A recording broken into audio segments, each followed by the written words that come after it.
Models of curriculum development. What are the aims of the curriculum? Educators should view curriculum as holistic, considering foremost society's economic, political, social, and cultural interests before proceeding to the analysis of needs and tasks and the gaps in students' learning. Educators must also think of creative ways to develop content, activities, implementation strategies, and evaluation of performance and curriculum. Presented here are two prominent figures in curriculum studies, Ralph Tyler and Nell Noddings. Tyler's approach to curriculum development is more of technical scientific approach, while Noddings is more postmodernist or post-constructivist. According to Tyler, the aims of the curriculum should include the following: developing self-realization of the students, making individuals literate, encouraging social mobility, providing the skills and understanding necessary for productive employment, furnishing tools requisite for making effective choices regarding material and non-material things and services, and the last one is furnishing the tools necessary for continued learning. On the other hand, Noddings believes that the aims should be more dynamic and flexible to the times and should address pressing issues like gender equality, global warming, world health, and the likes. Curriculum should also influence students to strive for world peace and prosperity. She recognizes that our today's world is not anymore an industrial society, but more diverse and technological. Therefore, education should enable students to be fully functioning individuals of the 21st century, including their social, civic, personal, artistic, vocational, technical, ethical, moral, and spiritual development. And finally, education should build world-mindedness to the students, recognizing modern trends and opportunities. The first model that I will discuss is the Tyler model. Ralph Tyler is a well-known educator of the 20th century. He is being regarded as the most prominent name in curriculum studies. He advocated evaluation of student behaviors to determine education failure or success. He also espoused the technical scientific approach to curriculum development. Tyler's model is a top-down or administrative approach where central authorities and administrators supervise teachers in the implementation of the curriculum and ideas. In 1949, he published his book, Basic Principles of Curriculum and Instruction, that outlines the four basic principles. First is to determine the school's purposes.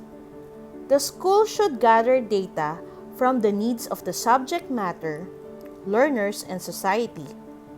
Afterwards, the school should include the philosophy and psychology of learning that will result to specific instructional objectives. Second is to identify educational experiences that should take into account learners' perceptions and previous experiences. Third is to ascertain how these experiences are organized. Sequencing should be systematic to produce maximum cumulative effect. Key elements like ideas, concepts, values, and skills should be linked to the different subjects and learning experiences. Lastly, evaluate the purposes and the general objectives. Evaluation is important in determining the programs effectiveness, and improvement.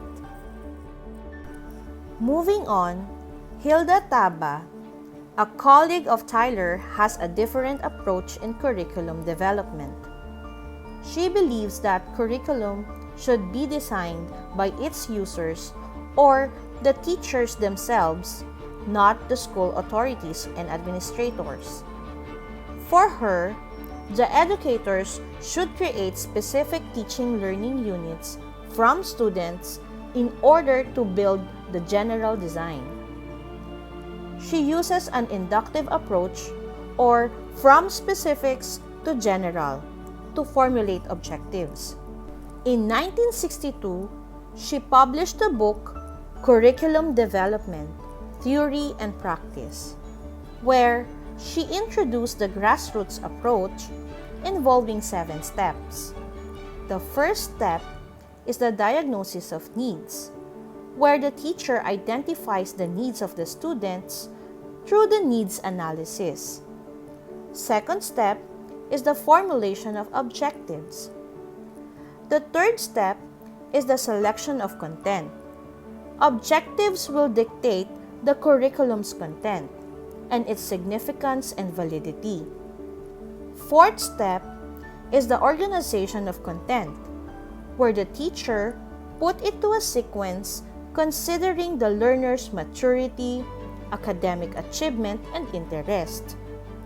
Fifth step is the selection of learning experiences, where the teacher selects instructional methods and techniques. The sixth step is the organization of learning activities, where the teacher organizes the activities in sequence for the particular students. And lastly, the seventh step is the evaluation and means of evaluation, where the curriculum planner determines if the objectives have been met. Another model is from Galen Saylor and William Alexander. According to them, curriculum is a plan for providing sets of learning opportunities to achieve broad educational goals and related specific objectives for an identifiable population served by a single school center. In 1974, they published the 4 steps of curriculum development. The first step is the formulation of goals, objectives, and domains, where major educational goals and objectives are specified. They advocated 4 major goals or domains. These are personal development, human relations, continued learning skills, and specialization. Goals, objectives, and domains are selected after careful consideration of several external variables, such as findings from educational research, accreditation standards, views of community groups, and other significant variables. The second step is the curriculum designing, where appropriate learning opportunities for each domain and how and when are these provided. Third step is the curriculum implementation. Teachers specify instructional objectives and select relevant teaching methods and strategies to achieve desired learning outcomes. The last step is the evaluation. It is a comprehensive evaluation using variety of techniques. It involves the total educational program of the school and the curriculum plan, effectiveness of instruction, and the achievement of students. It determines whether the goals of the school and objectives of instruction are met. The Saylor and Alexander model also outlines different kinds of curriculum. These are written curriculums such as standards, curriculum guidelines, course syllabus, sequence charts, lesson plan, and the likes. Taught curriculum are the planned activities of the teachers implemented in the classroom. Supported curriculum are the facilities and materials that help teacher implement the curriculum, such as projectors, whiteboards, computers. Assessed curriculum are the paper-pencil test, practical exams, and portfolios to assess students' progress after each topic or term. Learned curriculum are indicated by test results, showing what students actually learned. And lastly, the hidden curriculum or the unplanned curriculum that may modify behavior or influence learning outcomes among the students. The next model is from Peter F. Oliva. He served at the faculties of different universities in the field of education. He is also an author of numerous books in the fields of instruction, supervision, curriculum, and its development. In 1988, he developed a model of the curriculum involving 12 components. The model is considered as prescriptive because desired outcomes can be achieved in the controlled manner. It is also linear because of the sequential progression of the components, and the approach is also deductive, by which he put the general objectives and needs of the community first before going to the specifics. His model is also based on the previous models of Tyler, Taba, and Saylor and Alexander. The 12 components are as follows. First, the aims of education, where philosophical and psychological principles are stated. Second, the needs of the community, students, and the subject matter are analyzed. Third, curriculum goals are specified. Fourth, curriculum objectives are specified. Fifth, curriculum is organized and implemented. Sixth and seventh, specification of instructional goals and objectives for each level taught.